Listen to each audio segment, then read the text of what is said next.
Daniel Dale is standing by. He is the Washington correspondent for the Toronto Star. He's coming to us from the American capital. Daniel's also well known nowadays for his real-time fact-checking of statements by Donald Trump, and he's been keeping a close record of how many times Trump has said things that simply aren't true. Daniel, good to have you with us on CTV. Always a pleasure. Thank you for having me. Let me start, first of all, if I can, with that news that Vladimir Putin will be coming to where you are, Washington, D.C. in the fall. What do you think? Well, we're obviously in the middle of a furor about the last meeting, the one we just had 3 days ago. Trump is under fierce pressure to distance himself from the comments he made, appearing to side with Putin above the U.S. intelligence community. And now, as usual with Russia, without regard for any of the optics, he's just doing what he wants to do. So this is an issue, I guess, like many issues, but it seems like in particular on this one where he has very little regard for the expert consensus, for the consensus of his political and national security staff. He feels like, for whatever reason, nefarious or not, he wants to be close with Putin, and he's going about trying to make it happen.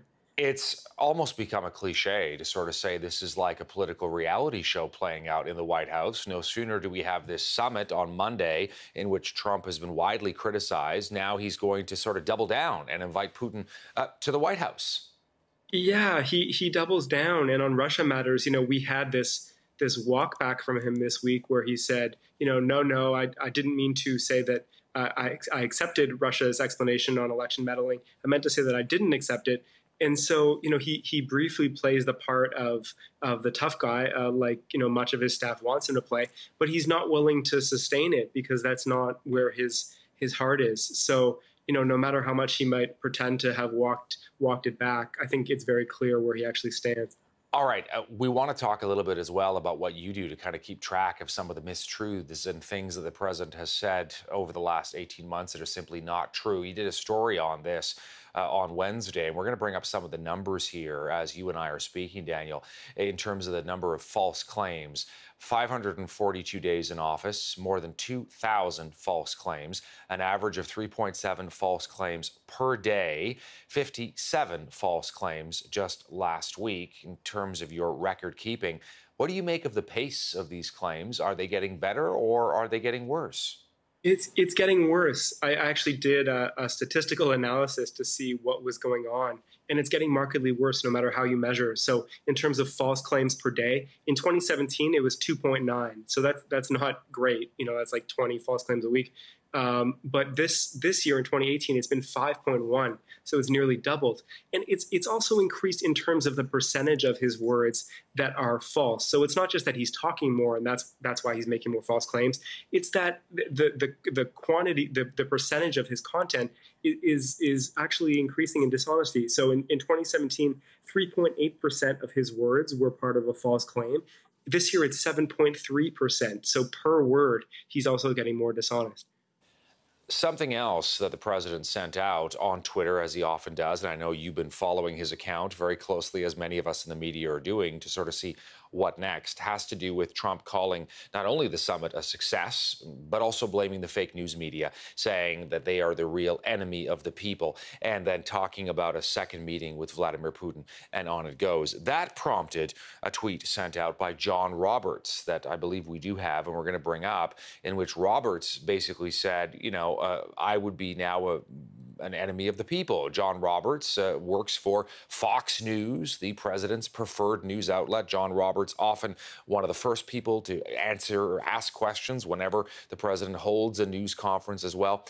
That enemy of the people, very unfortunate term, of course. It reminds some people of the Stalinist Soviet Union at the time here. What do you make of it? What's the buzz in Washington, Daniel? Well, I think there's broad dismay with that kind of rhetoric. Many Republicans and some Democrats have used media bashing to great effect in campaigns, dating back a long time, decades. But this language, enemy of the people, and unfavorably contrasting the U.S. media, the media of the president's own country, with Russia, the country that, by his own admission now, attacked the U.S. to interfere with its democracy in 2016. I think that's really extraordinary. It's inflammatory, and we're obviously not very far out from someone, walking into a newsroom and killing journalists. So I think, at any time this would be bad, but I think that particularly at this moment, I think it's really unfortunate.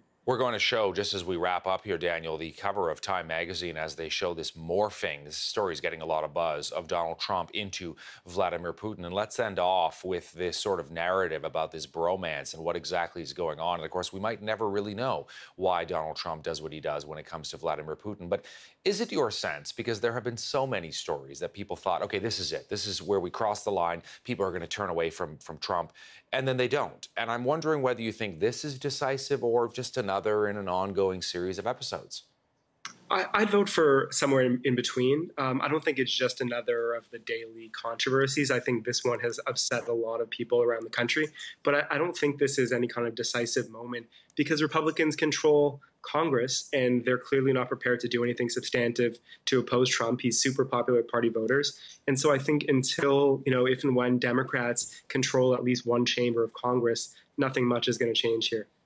Daniel Dale is the correspondent in Washington for the Toronto Star. A big fan of what you're doing, Daniel. Keep it up, and thank you for taking a bit of time for us here back home in Canada on CTV. Thank you so much. I appreciate that.